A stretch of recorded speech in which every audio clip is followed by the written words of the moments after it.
Right, let's address that annoying collar. So, first of all, straight away, what I'm going to do is I'm going to solo out the vest again, and I'm just going to mask all the section that we've just played around with, essentially, just so that we don't touch it by accident.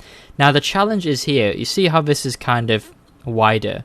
We don't actually want that, okay? That's not what we're looking for. We actually just want to play around with the we want it to be a bit more level, a bit more kind of dug in. So let's use move topological, so we're only affecting this plane here. Okay, let's bring that in, and we'll just kind of keep nudging that in a little bit, little by little. Okay, and then we'll do the same for this side, because eventually you want the vest to the collar to take that position instead. Okay, so in order to do that, we're going to have to change the collar quite drastically, and I'm going to call on my good friend, the Trim Dynamic Brush, and just essentially flatten this out a little bit and smooth it. It's pretty smooth all the way around, so it's not too much work to do here. There you go. Okay, now let's bring back the rest of the body. Let's determine how high we want this collar to actually be, and this is the idea about having it in such a low poly. We can actually just go ahead and play around with this. I think let's bring out the inflation brush first, and we'll just don't add alternate. Oh, we're gonna have to use the inverse. There we go. Interesting. Oh, yes. Kind of makes sense in some weird way because it's folded over, but yes, let's just inflate that a little bit. Okay, how high do we want this collar to be? Well, I reckon it wants to be not as far forward as that. I reckon it wants to be a bit more upright here. Okay, something almost like that. So let's move the other collar up like that. And obviously we're going to create this weird effect like that. But I think what we can then do is make it a bit more natural by pulling it out a bit. Oops. Okay, now, once we've got the height adjusted, we can come in here and fix some of the line work. We just kind of pull it that way. Okay, and then same for this side. Just kind of bring it out a bit. Okay, and it's a bit wobbly, but our Trim Dynamic Brush can sort that out, but maybe not too heavy-handed. Just kind of a combination of Trim Dynamic and the Smooth Brush would be your friend, essentially. Okay. Right, now let's just make sure the collar is all the same height all the way around, so we're just going to bring it up a little bit, and this should be the highest point, so let's put it all down. You could kind of taper down just a little bit, but not too much. Because this collar is almost made of some ungodly thick leather, I'm thinking. So, something like that. Okay. And let's bring out the inflate brush. Try and keep the same thickness all the way around. You can use the inverse and obviously the normal mode to go and address different areas of the collar. There we go. Okay, so it's a little bit wonky from this end. So you see, this is the thing I wanted to avoid doing in Marvelous Designer, because I feel like we'd still be there, and we'd be there for the next, I don't know, 20 or so videos. I'm sure my MD specialists could do this fairly quick and just be like, oh, I want exactly this, I know how to do it, and I could do it. But unfortunately, that's not me. My zone of influence is in ZBrush, so I like to use ZBrush for that. Okay, so we've got a funny thing here. We've got this kind of fact that the collar actually comes, all the way over here like this. Okay, so it's quite a strange looking collar. It's pretty flat looking. So the collar is actually very big, and it's not that kind of angular. We're going to have to flatten that a little bit. And that has changed our topology quite a bit, but we can always sort that out in a minute. So don't worry about that too much. At this point in time, we haven't done any details where even if we had to Dynamesh it, we're not going to lose too much of it, if you know what I mean. Okay, so don't be too worried about that. Let's have a look at how that collar's sitting.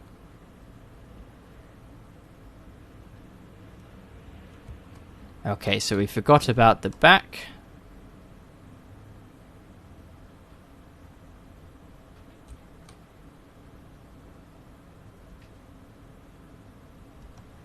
Okay, just put that down a bit. Right, how are we going to get that kind of bend? Let's use a damn standard brush, and we'll just come in there and then just basically put the crease line in the middle there. So now we've got the crease there, and it's kind of flattening out as it rests over her shoulder, a bit like that.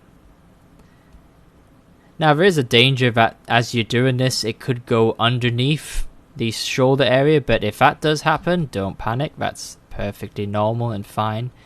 Just smooth it out a bit to see where we're at. And yes, something like that. That looks okay. Right, so let's smooth it all out a little bit. And then let's see what the subdivision looks like. Yeah, okay. We're getting there. So let's add that back in a bit more at a higher subdivision level now to get this a bit more formed.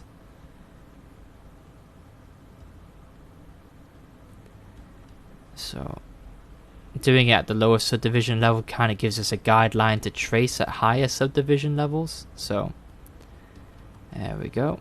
Okay, and let's take the trim dynamic brush. Let's see if we can just, not maybe so big, just kind of just gently nudge that in, smooth it out. Okay, and then kind of again create it quite flat, not a lot of roundness to it, make it more flat basically.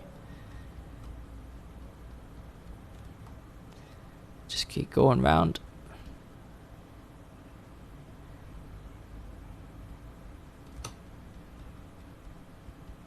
Don't worry if your trim dynamic brush is a bit kind of bulldozery in its nature. The shift brush, the smooth brush does a good job of kind of undoing any severe damage trim dynamic brush can do.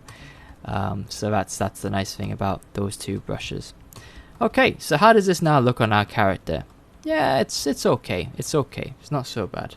I think what needs to happen now is I think these collars need to spread out a bit more. So for example, I would almost sort of say let's mask off one side, and I would go as far as to put this collar over there, like leave it quite wide open almost. It's a bit too tight that it's affecting where the rest of a kind of garment sits, so I'm just going to invert that and then pull it over there as well.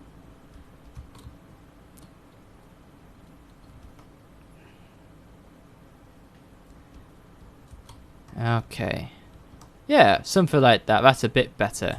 Now we've got to fix the way this kind of collar starts. Let's put it over here.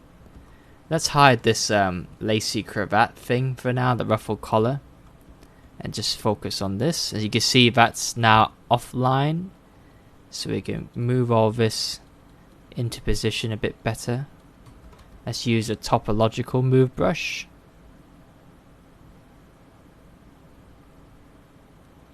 Okay, so we now see quite a bit of the shirt underneath, so we can actually add some of that detail back in.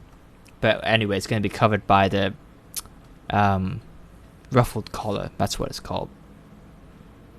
Okay, so let's just see if we can rescue this poor guy a bit. So you can see that the move topological brush really working out for us in this case. There we go, and just bring him back over. There you go. Okay, so we've changed the overall shape of the vest now. That's okay. So what happens if we tuck the shoulders underneath the collar there like that? So we kind of put the collar as it is in the concept art that we kind of got the idea from. What does that do for us? Yeah, I think I quite like the look of that actually. Yeah,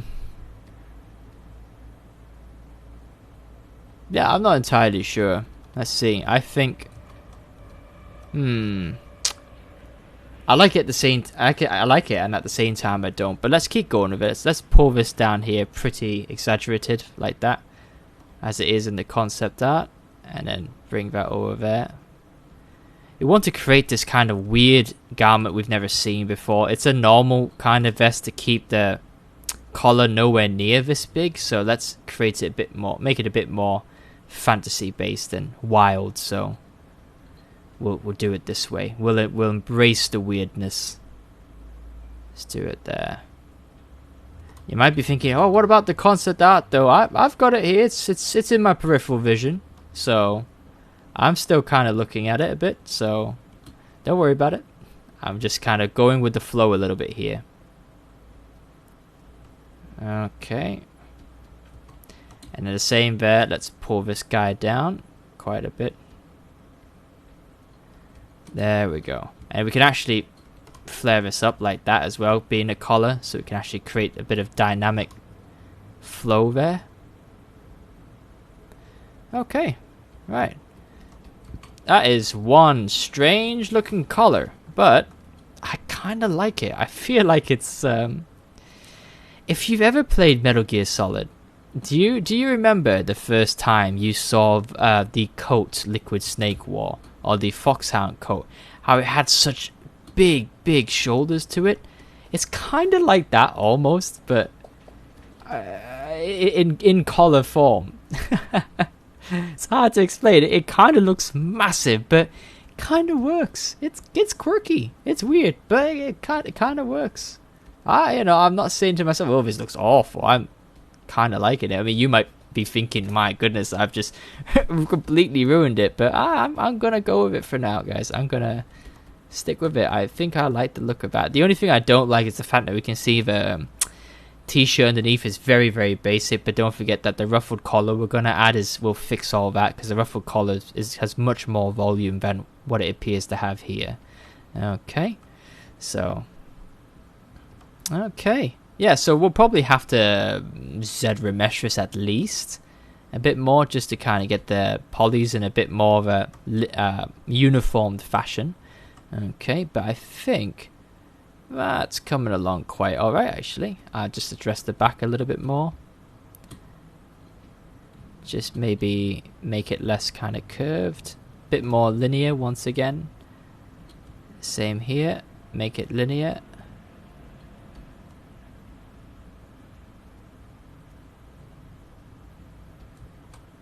Something like that.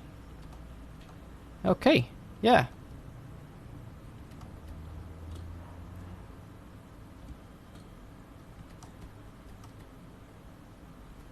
So another thing as well, I just spend a bit of time pulling this area down, I think, a bit lower, whilst increasing the way that works there, just changing the shape a bit more.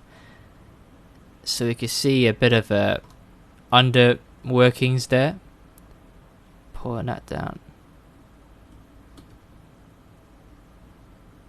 Yeah, let's go back to solo.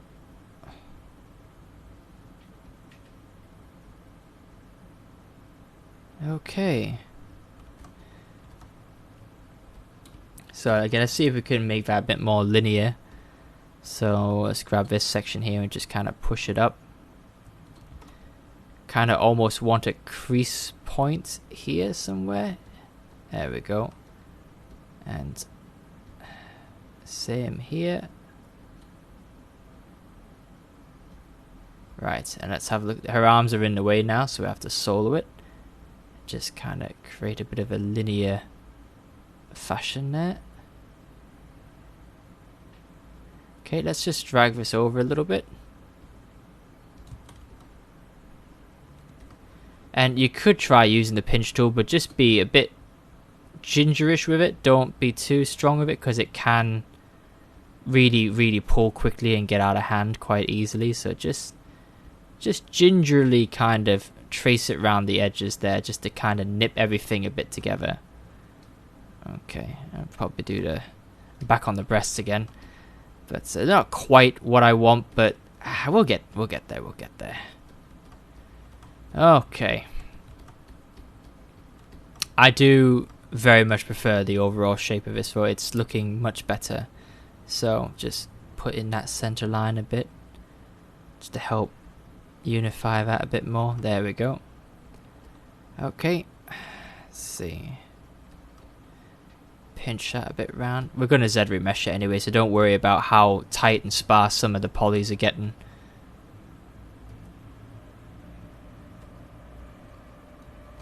Okay, I think we're ready to Z remesh. Let's go ahead and we'll maybe let's just tweak this, make that a bit. There we go. Make that a bit more linear as well. Same here. There we go. Right, let's Z remesh this now. See what we get. Now we don't want any lesser polygons, so we'll delete the higher subdivision. We'll tell it keep it the same. Z remesh it. Make sure your symmetry is off, otherwise you'll just get a reflection. And let's have a look. Okay, that's a bit better. Yep. I'm just going to undo that, and I'm just going to turn off adapt and see what we get. See if there's anything different. Okay, we do get more topological data down here. That is nice. Topological resolution, sorry. But I think I will keep adapt on, so I'll just undo that and turn it back on and Z remesh again. Yeah, there we go. Okay, that's alright. Bring it back. Yeah, okay. We're getting there. Now, if we want that thickness added into the collar again, you know what we need to do. At the very top edge there, we just come up here with the inflate brush. Oops, sorry. Inverse of the inflate brush. Okay, and just gently go around it.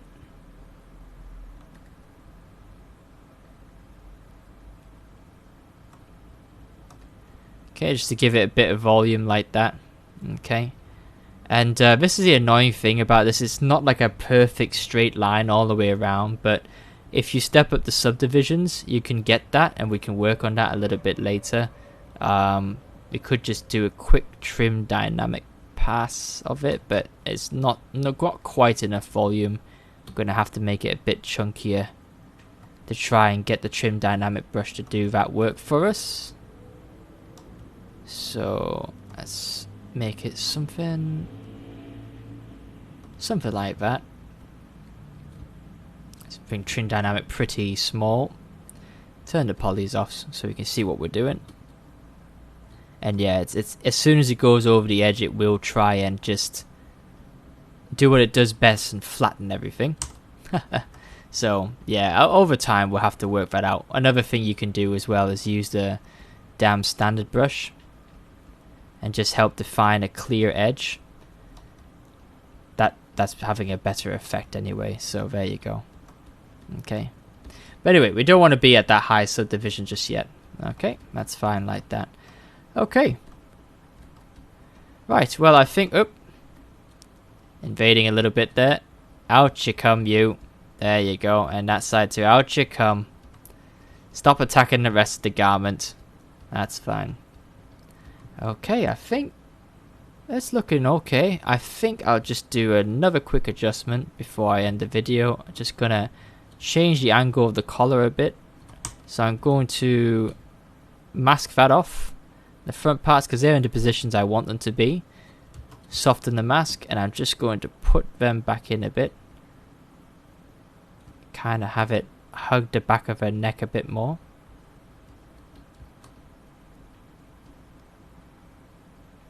So it's just kind of more flayed out than anything else. It's not really naturally formed. It's just kind of been, kind of fronts are a bit more flayed out than the rest of it.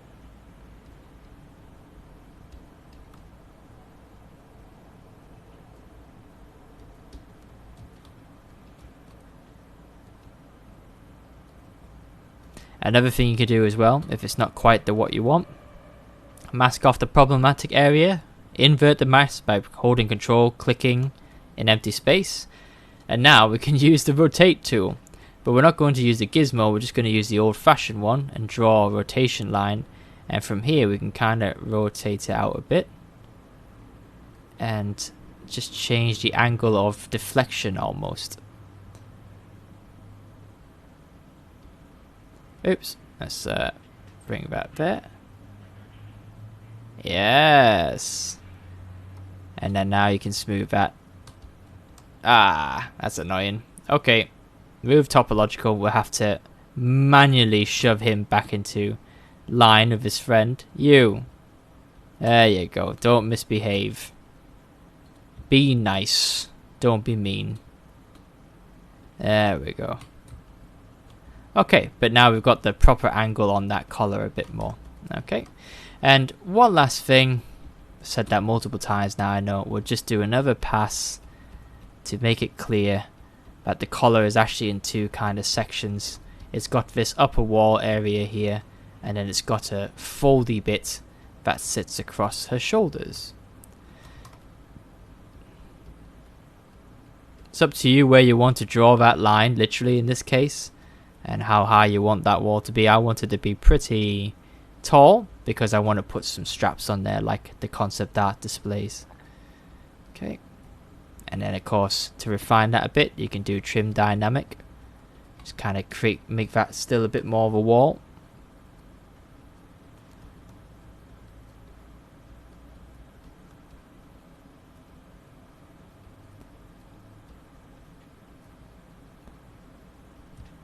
What would be your guys' favourite brush? I think for me it'd be a hard decision between the good old trim dynamic brush tool and the damn standard brush. Both are amazingly great brushes. It could be extremely damaging too if you use them in the wrong way. If they're in a foul mood, they can certainly wreck your model. But they are very, very nice tools, generally speaking, and they're certainly effective. That's one thing I'll always say about them, is that they've never not been effective yet, so that's nice. I'm just going to group front. There we go. I just want to hide that so I can kind of fasten these out to a bit more of a sharpie point using the pinch tool. Yeah. There we go. Pinch tool doing what it does best. Same over here. Okay. And of course, if that's not quite doing everything for you, you can actually just use the move brush and just pull it out with the move brush. There you go.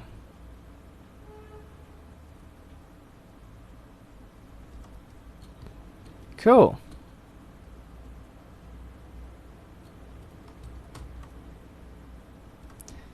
Okay. Right, we're getting there. Right, I'll end this video here, guys. Hopefully you're happier with the shape of the vest and where it's at now. It makes a bit more sense. It looks like it's a bit more deliberate in the design now, I think, at least. Okay, so I think it's good to have kind of widened the collar as we did there and just kind of flattening this out a little bit.